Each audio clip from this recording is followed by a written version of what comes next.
మీ జీతాన్ని దొంగిలిస్తుంది ఎవరో తెలుసా? మీ బాస్, బ్యాంక్, ఈఎంఐ కాదు. మీ చిన్న చిన్న స్పెండింగ్ హ్యాబిట్స్. సాలరీ వచ్చిన రోజు మనం మిలియనర్‌లా ఫీల్ అయిపోతాం.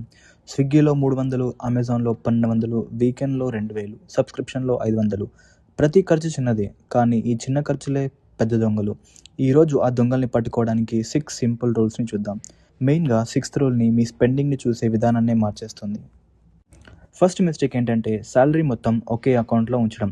ఎందుకంటే మన బ్రెయిన్‌కి కనిపించేది నా దగ్గర 50,000 ఉన్నాయి. అప్పుడు 500, 1000 ఖర్చు చేయడం ఒక పెద్ద విషయంలా అనిపించదు. దానికి బదులుగా సాలరీ వచ్చిన రోజే మనీని బకెట్‌లో డివైడ్ చేయండి. Savings, bills, food and travel, entertainment. ముందు సేవ్ చేయండి, తర్వాత స్పెండ్ చేయండి. దీనినే పే యువర్‌సెల్ఫ్ ఫస్ట్ అంటారు. సెకండ్ థింగ్, ఇన్‌స్టాగ్రామ్‌లో మనకొక వాచ్ కనిపిస్తుంది. అమెజాన్‌లో ఒక గ్యాడ్జెట్ కనిపిస్తుంది. వెంటనే మనం ఇది కొనేయాలి అని అనుకుంటాం. కానీ నిజంగా మీరు ఆలోచించారా? అది ఇప్పుడే కావాలా? లేదా ఇప్పుడే కొనాలా అని? ఇక్కడ ఒక రూల్ పెట్టుకోండి. ఒకవేళ మీ పర్చేస్ ₹1000 కంటే ఎక్కువ ఉంటే 24 అవర్స్ వెయిట్ చేయండి. బై నౌ కొట్టకండి. 24 అవర్స్ తర్వాత కూడా మీకు ఆ వస్తువు కొనాలనిపిస్తే మాత్రమే కొనండి.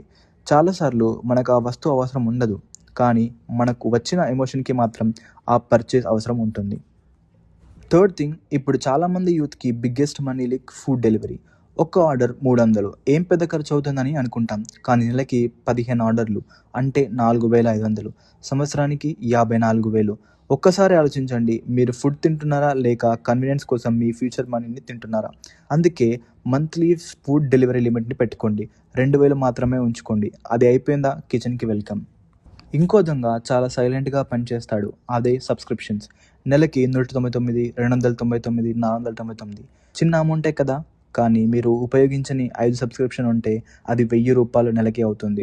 అంటే 12,000 ఇయర్లీ. సో సింపుల్ రూల్, మీ బ్యాంక్ అకౌంట్‌కి కూడా కొంచెం బ్రేకింగ్ స్పేస్ ఇవ్వండి. ప్రతిసారి ఏదైనా కొనే ముందు ఒక క్వెషన్ అడగండి. నాకు ఇది అవసరమా? లేదా నాకు ఇది కావాలనిపిస్తుందా? న్యూ ఫోన్ అవసరమా? లేదా ఓల్డ్ ఫోన్ పర్ఫెక్ట్‌లీ పనిచేస్తుందా? న్యూ షూస్ అవసరమా? లేదా ఇప్పటికే కబోర్డ్‌లో 8 పెయిర్స్ ఆఫ్ షూస్ ఉన్నాయా? ఈ ఒక్క క్వెషన్ మీ బ్రెయిన్‌కి పాజ్ బటన్ ఇస్తుంది. వాంట్ అయితే 48 గంటలు వెయిట్ చేయండి. నీడ్ అయితే ప్లాన్డ్ పర్చేస్ చేయండి. ఇప్పుడు లాస్ట్ రూల్, ప్రతి ఎక్స్‌పెన్స్‌ని ట్రాక్ చేయండి. రోజుకి కేవలం 2 నిమిషాలు కేటాయించండి. ₹120 కాఫీ, ₹300 లంచ్, ₹250 ఊబర్, $499 షాపింగ్. అన్నీ నోట్ చేయండి. మంత్ ఎండ్‌లో ఒక్కసారి మీరు చూసుకోండి.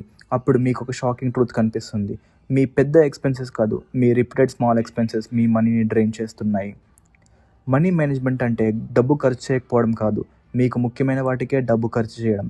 ₹500 కాఫీ తాగకూడదని కాదు, ₹2000 డిన్నర్ చేయకూడదని కాదు. మీ మనీ ఎక్కడికి వెళ్తుందో మీరు డిసైడ్ చేయాలి. లేకపోతే మీ చిన్న చిన్న హ్యాబిట్స్ మీ మనీని డ్రైన్ చేస్తాయి. ఇప్పుడు నిజాయితీగా చెప్పండి, మీ మనీకి బిగ్గెస్ట్ థీఫ్ ఎవరు? Food delivery, shopping, subscription, Uber, లేదా ఇంపల్స్ స్పెండింగా? కామెంట్లో చెప్పండి. ఇలాంటి money, business, financial awareness stories కోసం మనీ కబుర్లను సబ్స్క్రైబ్ చేసుకోండి.